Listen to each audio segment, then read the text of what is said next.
Welcome to the Supply Chains to Admire 2018. This is our fifth year of doing this analysis. It's based upon publicly available financial information. And what we're trying to do is understand how the choices by supply chain leaders tie to business value. My name is Laura Ciceri. I'm the founder of Supply Chain Insights, and I'm excited today to present this information. The Supply Chains to Admire started when clients asked us to come up with a methodology that would allow us to compare big companies and small companies, compare companies across currencies, and to look at companies within industries. Unfortunately, many of the methodologies in the market put all companies in a spreadsheet and shake them up and compare retailers to technology companies or technology companies to chemical companies. And as you can see in this analysis, the numbers are so different that it really needs to be done industry sector. So why did we develop the Supply Chains to Admire? Our goals were to define an objective measurement for supply chain excellence, to share the data, to help supply chain leaders objectively benchmark and build balanced portfolios. We wanted to gain an understanding, to understand how fast can we drive supply chain actions into balance sheet performance. And then we also wanted to help supply chain leaders talk the language of finance, what's reasonable for days of inventory, and what is an objective standard for supply chain excellence. These were our goals, and I'm excited to say that this helps to meet these goals. Now, as we think about supply chain excellence and we think about actually looking at these goals, what we have to do is take the financial data from publicly held companies and look at it across a time period. The time period we use in the Supply Chains to Admire is 2010 to 2017. So this is an analysis of post-recession performance. Now, one of the barriers for supply chain leadership is most companies are very focused on functional excellence. And functional excellence came out of transactional thinking for CRM, ERP, warehouse management, transportation management, manufacturing. And functional excellence is actually a barrier to supply chain excellence because what we want to do is we want to measure a balanced scorecard. This actually rewards companies that outperform in growth, profitability, cycles, and complexity while meeting customer service. Now, we can't get to publicly held customer service numbers, so what we do in this analysis is we measure year-over-year growth, we measure operating margin, we measure inventory turns, and we measure return on invested capital. And what we do is take the averages for companies within peer groups to look at these numbers. To give you background, one of the reasons why we do this is productivity stopped in 2004, and we wanted to understand how can supply chain leaders manage complexity with a long tail, because the long tail is anything but a normal distribution. And one of the issues is that inventory levels are growing and companies are unable to manage their inventory levels with this higher level of complexity. So as we think about complexity, we think about commodity pressures, we wanted to understand what drives value. So one of the things we started with was let's look at each of the industries in aggregate. This is retail. You can see that the average retailer has gone backwards in operating margin, but has improved inventory turns. This is not the case for a few retailers that are our winners, like Dollar General or Dollar Tree or TJX, because they focused on new types of business models. If we look at the consumer value chain, again, we see that apparel manufacturers have gone backwards in operating margin, and there's a decline in inventory turns. And this really gets at the point that while we have traditional practices, we do not have practices that are equal to the complexity of today's world. We look at personal products, things like health and beauty and over-the-counter drugs. We also see that there is a decline in operating margin and also a decline in inventory turns. It's anything but a straight line or vector analysis towards the best scenario that you see in the right-hand corner. What I'm showing you are orbit charts. And the basis of the Supply Chains to Admire starts with an analysis of orbit charts. Of the 28 industries that we measured, all of them are going backwards. And so what we wanted to do was we wanted to understand, as we went through all of the industries, what is driving excellence. So these are all available for you in SlideShare and in the final replay. So let's get to the actual analysis. Sometimes people say to me, well, Laura, why do you do this? You know, there is the Gartner Top 25, and yes, there is the Gartner Top 25, and I actually worked on this research when it was AMR, and it was the AMR Top 25, and I was asked to vote on supply chain leaders. And at the time, I didn't really feel comfortable because I didn't know all the companies, and I really did not know what the financial numbers would say. And it was very much based upon a 3-year look. And as you look at supply chain leadership, it takes a longer view. The average company takes at least 4 years to translate strategy into action. And also, what we needed to do was to be able to not just look at opinion, but to look at data. So our analysis really looks at improvement. We rank companies by industry peer group, and we measure on the supply chain index improvement. We also look at value. Is the company at or above the industry average for one or both of the metrics for market capitalization or price to tangible book? And we look at performance.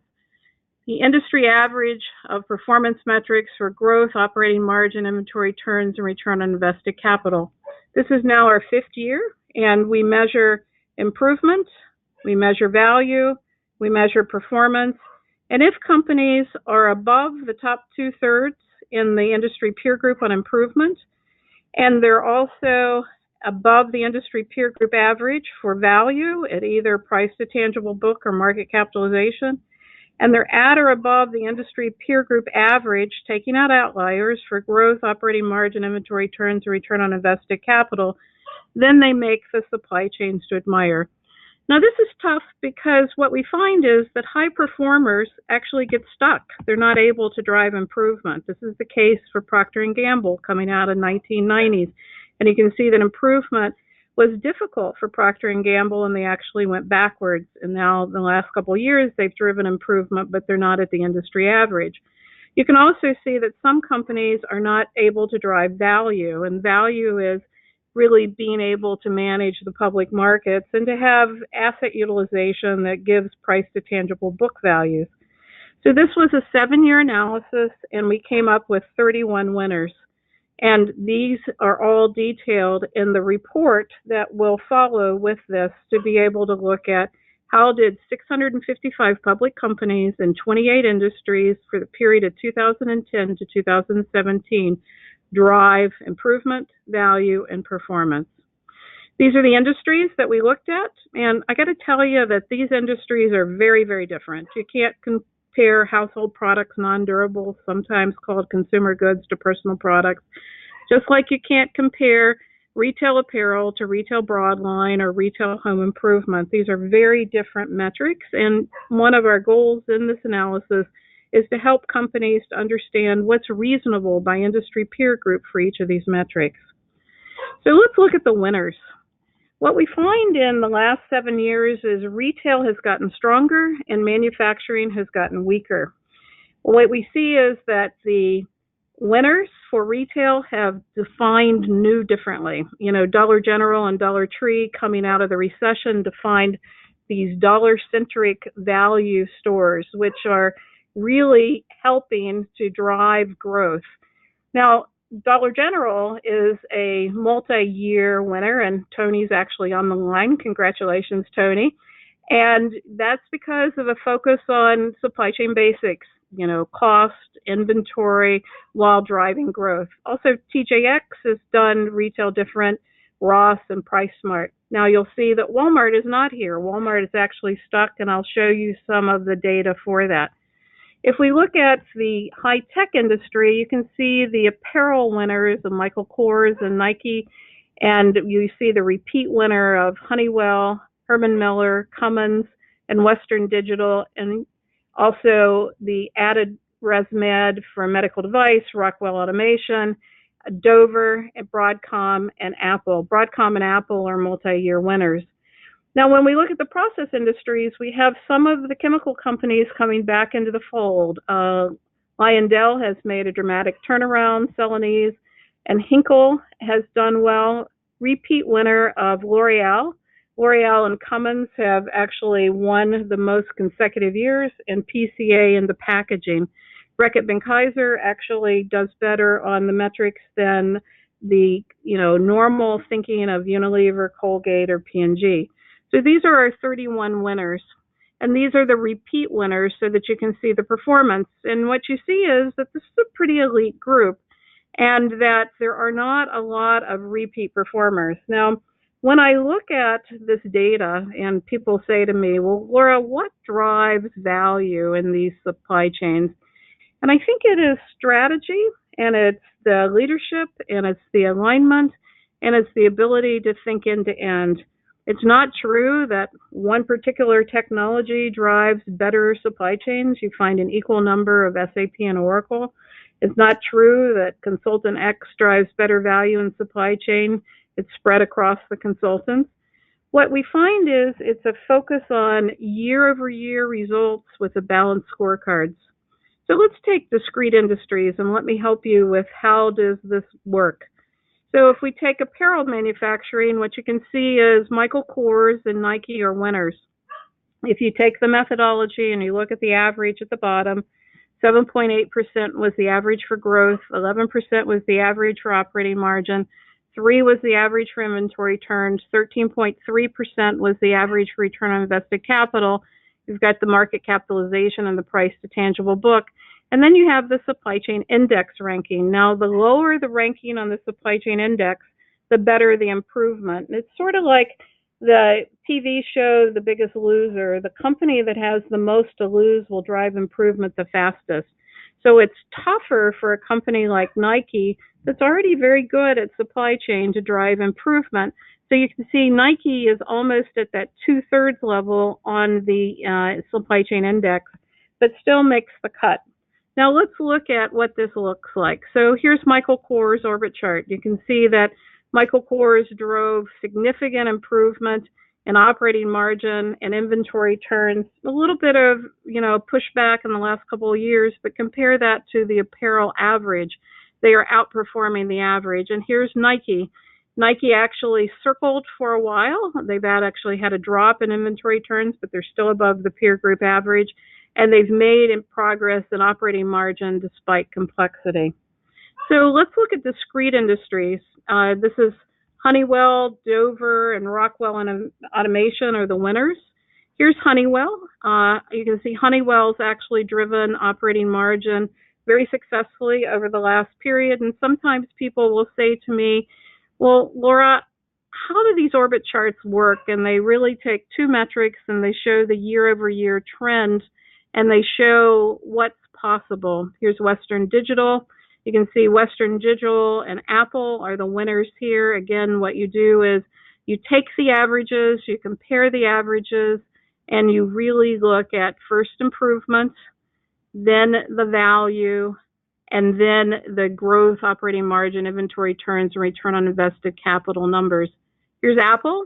This is Apple's orbit chart, and you can see Apple's progress.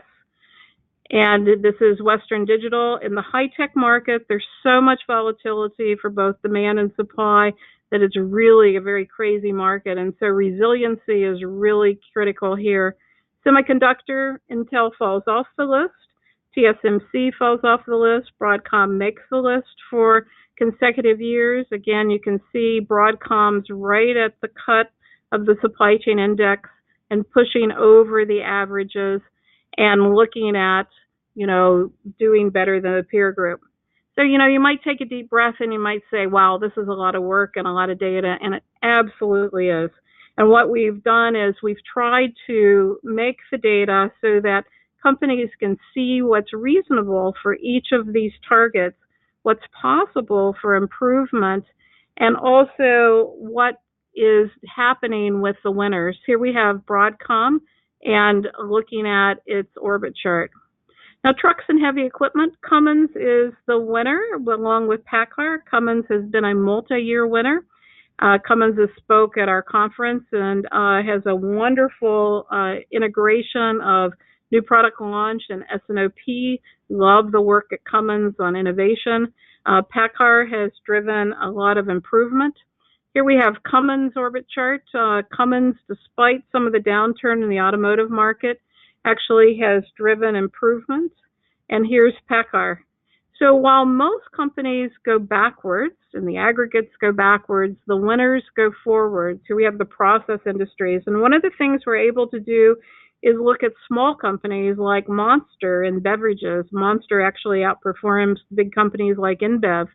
And to be able to look at small companies and to be able to look across companies. So here's Monster. You can see Monster has outperformance in growth, operating margin, slightly under in inventory turns, but still within the average, and also better on return on invested capital, right at the cusp of the index. Here's Monster Beverages. This is very, very different than you would see for InBev. Here's Chemical. The Chemical group is a very large group.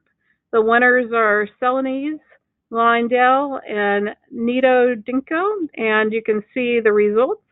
What we see is the companies that have gone through a lot of mergers and acquisitions have a hard time regaining ground. Now, prior years, we had celebrated BASF and Eastman Chemical as being winners. In several years, we have not had any winners in the chemical industry, but Lyondell and Celanese in particular have driven improvement. Here's Celanese, and here's Lyondell. I remember when Lyondell was really struggling when I was working with them in 2007.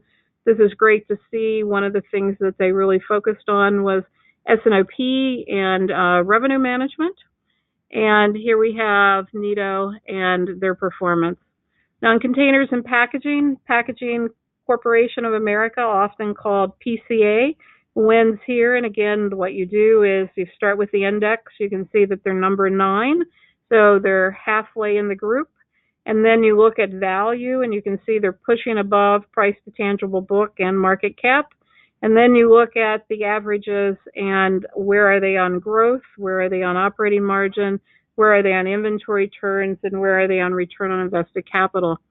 So it allows you to see all companies within an industry, see their 7-year average performance. The orbit charts allow you to see the patterns and to see what's happening. It's very hard for companies to actually manage to move the metrics, operating margin, inventory turns, return on invested capital, and growth forward together. Now, in the food industry, it's been a tough year for growth. Many of the companies, as consumers have pushed back against big food, have actually struggled with growth. This is particularly the case in the cereal industry. General Mills was a prior winner, and you can see the growth hit for General Mills. Same thing for Kellogg. In the cereal industry, breakfast foods, big hit. What we see in the ingredient businesses that, we actually see some growth, and you can see Mondelez actually lost growth at negative 4.4%. So again, what you do is you start with the index, who's driving improvement. You then take value, who's actually got a higher value level. And then you look at the growth, operating margin, inventory turns, and return on invested capital. Now, one of the things that you'll see is many of the winners are not names that you would necessarily think about. They're companies that are performing and driving improvement, and you might not normally think about them. Now, here is household non-durables. It's also called consumer goods. And you can see the performance here. Reckitt Benckiser has the stronger performance with, a 7 midway up on the improvement. And you can see that they are able to drive the balanced portfolio. Many times people will say, well, why is Procter & Gamble not on the supply chain stood Meyer? You can see that Procter & Gamble is lower on return on invested capital, and that knocks them out. And then you can also see the negative 2%. Now, the negative 2% growth has actually happened because of divestiture, so we would have given them, a buy there. But the lack of performance on return on invested capital knocks Procter & Gamble out of the ranking. Here's Reckitt Benckiser. And then personal products, L'Oreal is a return winner. Again, what you do is you look at who's driving improvement, then you look at value, excuse me, and then you look at the performance, and you can see the indicators for personal products are very different than household products, and the performance is really driven by winners like L'Oreal and Henkel. Here's L'Oreal. Now let's go to retail. Again, what you see in the retail group is where you've got very focused business models on new. And these are companies that you might not actually attribute to having great supply chains. You know, many times people think about Walmart or Kroger or, Albertsons. But these are very focused business models against new. And here we have retail apparel. This is Ross Stores. Ross and TJX have really done well in operating margin. If you've read my blog, and you can compare the operating margin improvement here of these companies versus the Stuck and Walmart numbers, you can see the impact. Look at Broadline. Here we have Dollar General, Dollar Tree, and PriceSmart. Here are the Dollar General, Dollar Tree, and PriceSmart data. You can see that the dollar stores are driving growth. You can also see that operating margin is higher in both of the dollar categories, and inventory turns is right at the average. Return on invested capital is higher, and both of the companies are driving improvement, with Dollar General driving slightly higher improvement than Dollar Tree. And PriceSmart, which is a slightly different business model, is also a winner in this category.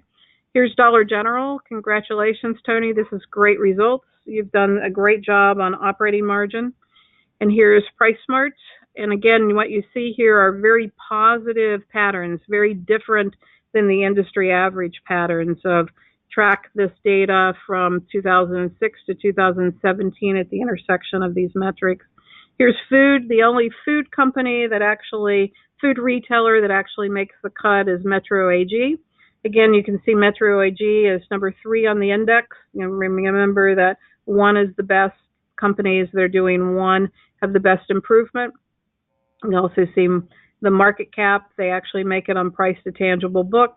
And then you can see the growth versus the industry, the operating margin, the inventory turns, the return on invested capital. Here we have Metro AG and the improvement here. So when you step back and you think about the supply chains to admire, this is a very data-driven analysis. It's also an analysis that looks over multiple years, 2010 to 2017. And driving supply chain excellence is a balance act. It takes many years and orchestration against a focused strategy. It's about really knowing the strategy and translating the strategy. So whether it's Cummins with energy efficient automotive and integration of new product launch to S&OP, or whether it's Dollar General and the focus on supply chain execution and really being able to execute the dollar channel well, or whether it's, the work at L'Oreal, which is about beauty and complexity and managing global supply chains with a really beautiful regional global governance model. It really requires a balancing act and orchestration over many years. Now, in this number and in this presentation, I didn't include pharma, and I didn't include contract manufacturers.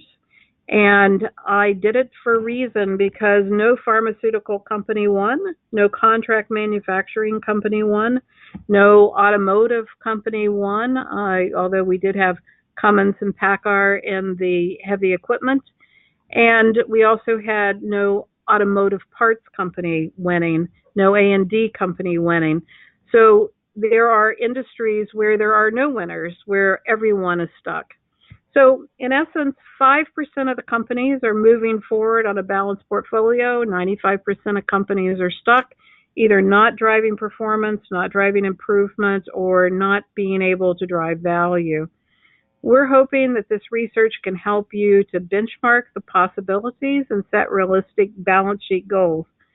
One of the problems I have when I go into companies is often they'll say, we want to have inventories X. And I'm like, let's look at the inventory turns of what's reasonable. So setting reasonable goals is a very, very important objective, and we hope that this will help companies.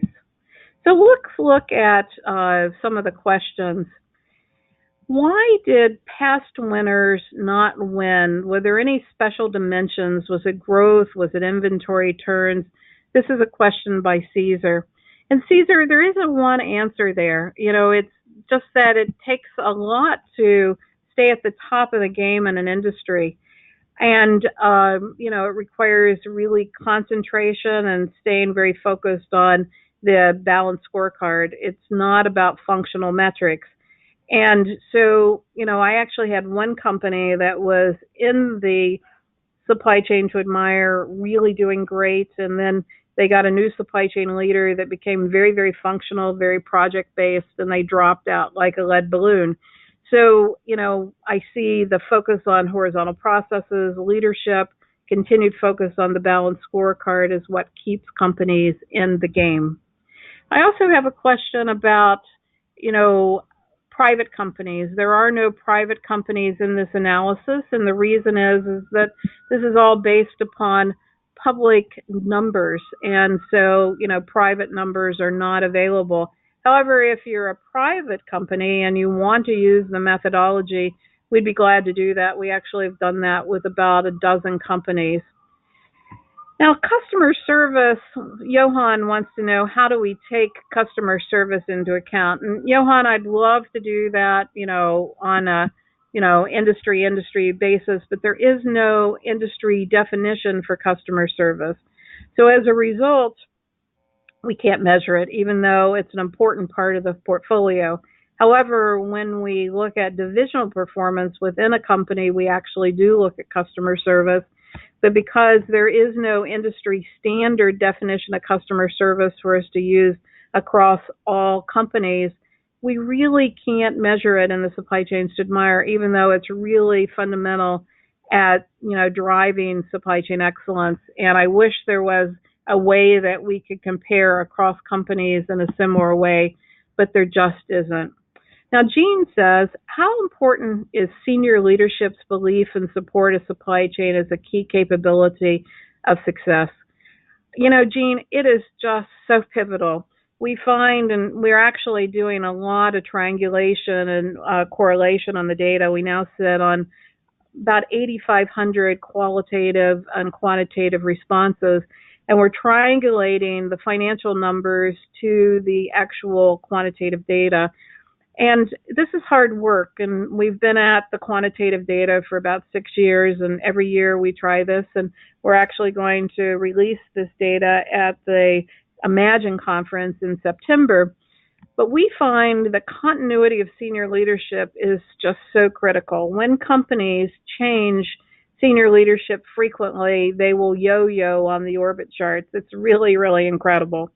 The other thing that we find is that not only the belief, but the knowledge of senior leadership. If the senior leader is very transactional, very focused on, the short term versus the long term, then it's really, really hard to drive improvement and to drive performance. If a company is not able to really do well in advancing analytics at a senior leadership level, it's very hard for a company to do well. If a senior leader is not focused on the horizontal processes of revenue management, S&OP, new product launch, supplier development, it's really hard. So senior leadership is really critical. The other critical factors are alignment of the functions to a strategy and the satisfaction of employees. We actually did find correlation that when companies are satisfied with, and their employees are satisfied, they do much better on cost. Now, Raj says, what kept Walmart off the list? Well, Raj, if you go to my blog, you'll find the Walmart versus TJX analysis. Walmart's actually gone backwards on operating margin, and they've also gone backwards in inventory. They've actually circled. And so the data kept them off the list. They've just not been able to drive improvement. One of the issues for Walmart is the lack of e-commerce and store bricks and mortar cross flows and management of the customer. It's still very much managed in silos.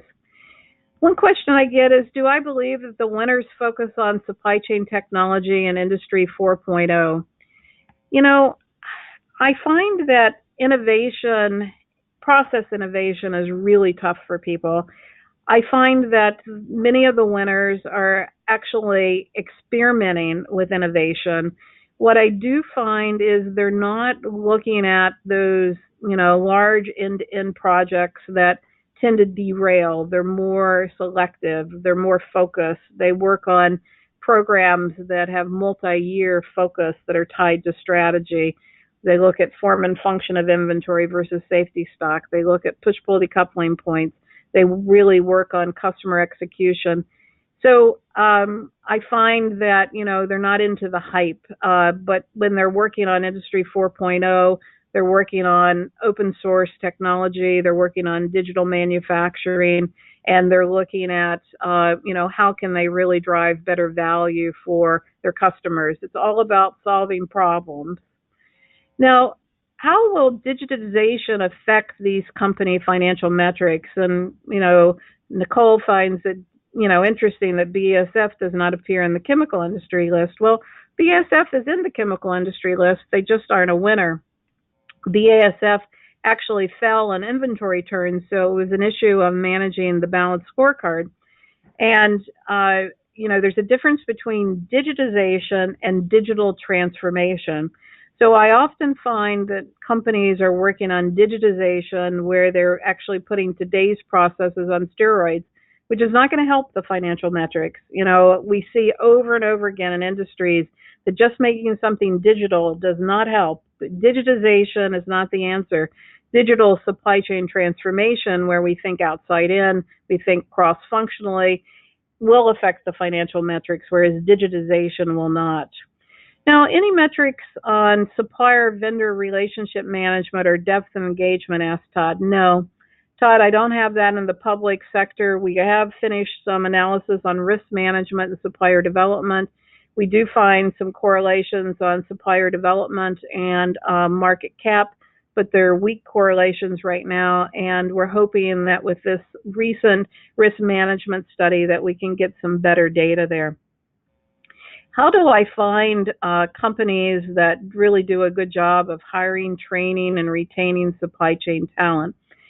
Well, Jean, most companies that are really good at hiring, training, and retaining supply chain talent work on leadership, work on belief in the future, and they have supply chain centers of excellence, and they have clear goals and HR paths.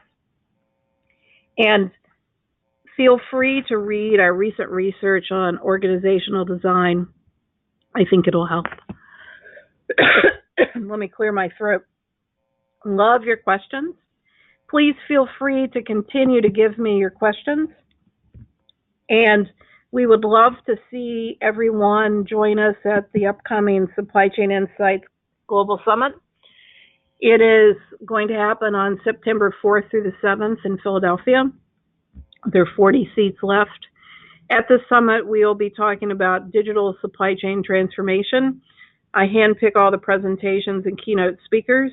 There are no sponsors, and they'll all be manufacturers, retailers, and they'll be talking about technology and really driving digital transformation.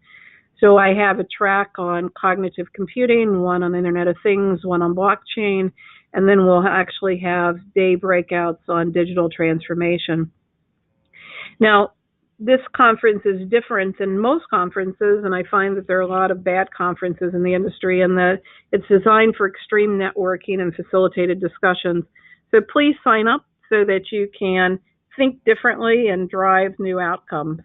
Let me see if there are any more questions. One question is, where is my blog and where can we get some of the research? Raj, we publish all of the research openly. So my blog is actually on the Supply Chain Shaman, and it's a blog that I've written for 5 years. So you'll find 600 articles on the blog. And we actually publish all of our research openly. and we publish it on Supply Chain Insights, so you'll find the full report there along with the full index report. We looked at the index report for improvement for the last 6 years and the supply chains to admire for the period of 2010 to 2017. My blog is the Supply Chain Shaman, and you'll find those blog articles there.